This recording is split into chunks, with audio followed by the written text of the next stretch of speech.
नमस्कार, स्वागत है आपका हमारी वीडियो श्रीमद् भगवद गीता जीवन की राह के तीसरे अध्याय में। इस अध्याय का नाम है आत्मा अमर है।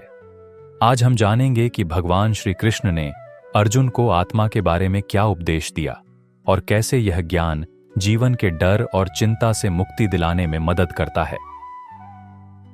नयनम छिंदन्ति शस्त्राणि नयनम दहति पावकः न चैनम क्लेदयन्त्यापो न शोषयति मारुतः।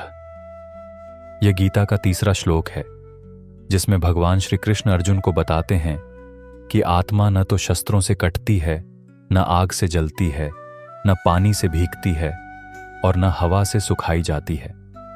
आत्मा एक निराकार, अमर और अडिग तत्व है जो कभी नष्ट नहीं होता।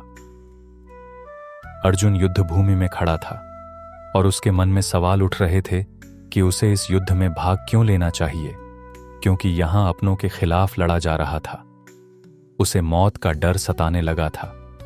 उसी समय भगवान श्री कृष्ण ने उसे आत्मा के अमृतत्व के बारे में उपदेश दिया। अर्जुन चिंता में, हे कृष्ण, युद्ध में अपनों को मारने से मुझे डर लग रहा है। क्या वे सचमुच मरे हुए हैं? क्या उनके शरीर का अंत ही सब कुछ है? अर्जुन के मन में मृत्यु का भय था। वह सोच रहा था कि अगर वह युद्ध जीतेगा तो अपनों की मृत्यु हो जाएगी। लेकिन भगवान श्री कृष्ण ने उसे आत्मा के अमृतत्व का ज्ञान दिया। भगवान श्री कृष्ण मृदु और स्पष्ट स्वर में, अर्जुन, आत्मा अमर है। शरीर तो केवल एक वाहन है जो जन्म लेता है और मरता है, लेकिन आत्मा कभी नष्ट नहीं होती। तुम जो अपनों को मारने से डरते हो वे कभी नष्ट नहीं होंगे। उनका शरीर नष्ट हो सकता है, लेकिन उनकी आत्मा हमेशा बनी रहेगी। भगवान कृष्ण ने अर्जुन को बताया कि शरीर का जन्म और मरण केवल प्रकृति के अनुसार होते हैं, लेकिन आत्मा अजर, अमर और स्थायी है। यह हमारे भीतर हमेशा मौजूद रहती है और यह कभी भी नष्ट नहीं हो सकती।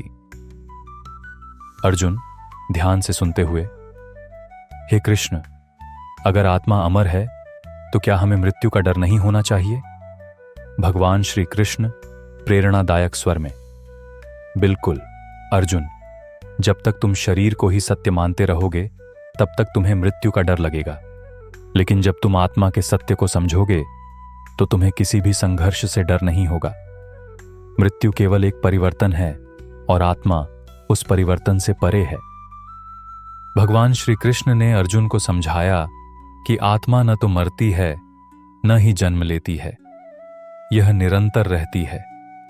इस ज्ञान से अर्जुन को शांति मिली और वह अपने कर्तव्य को निभाने के लिए तैयार हुआ। दोस्तों, यही गीता का सबसे बड़ा संदेश है। हमारे भीतर एक अमर आत्मा है जो कभी भी नष्ट नहीं होती। जब हम आत्मा की स्थायिता को समझते हैं तो हम जीवन के हर संघर्ष को शांति से स्वीकार कर सकते हैं। कभी आपने सोचा है कि जीवन और मृत्यु के बीच जो अंतर है वह सिर्फ एक शारीरिक घटना है?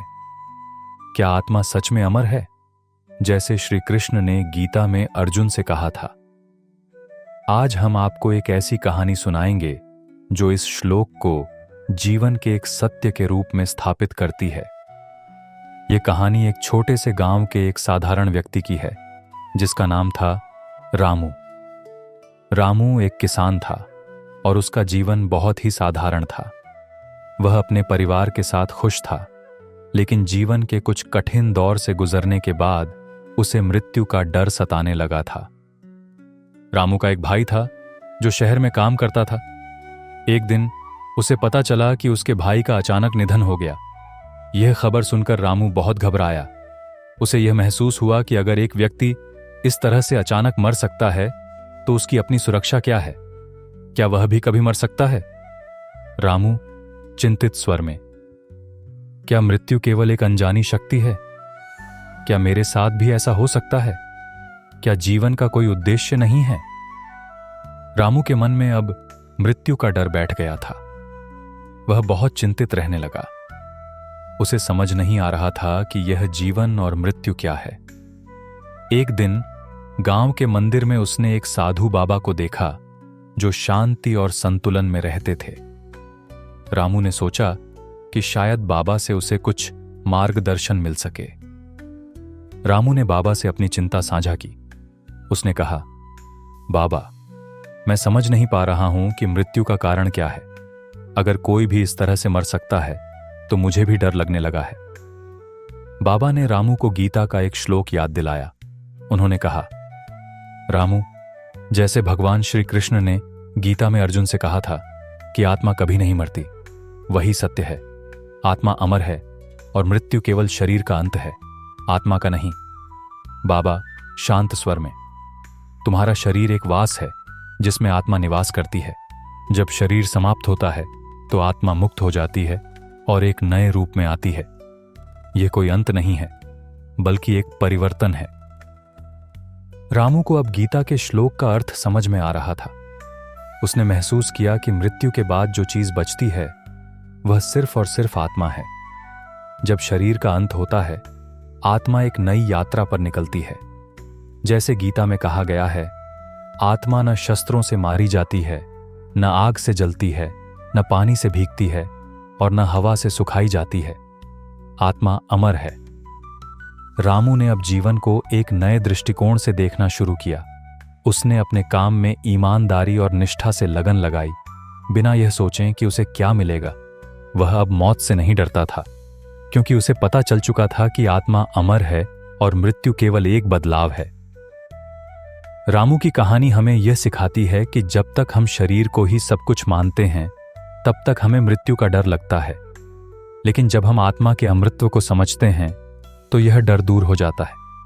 गीता का यह श्लोक जीवन के हर संघर्ष और डर से मुक्त होने की कुंजी है।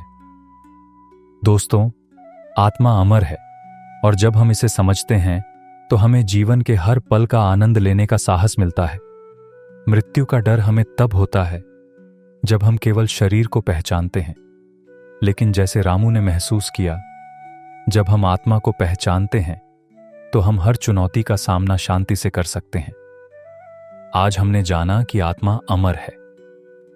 अगले एपिसोड में हम देखेंगे कि कर्म का सही मार्ग क्या है और कैसे हमें अपने जीवन के कर्मों में सच्चाई और निष्ठा को अपनाना चाहिए। तब तक याद रखें, आत्मा के सत्य को जानकर ही हम जीवन में शांति पा सकते हैं। जय श्री कृष्ण।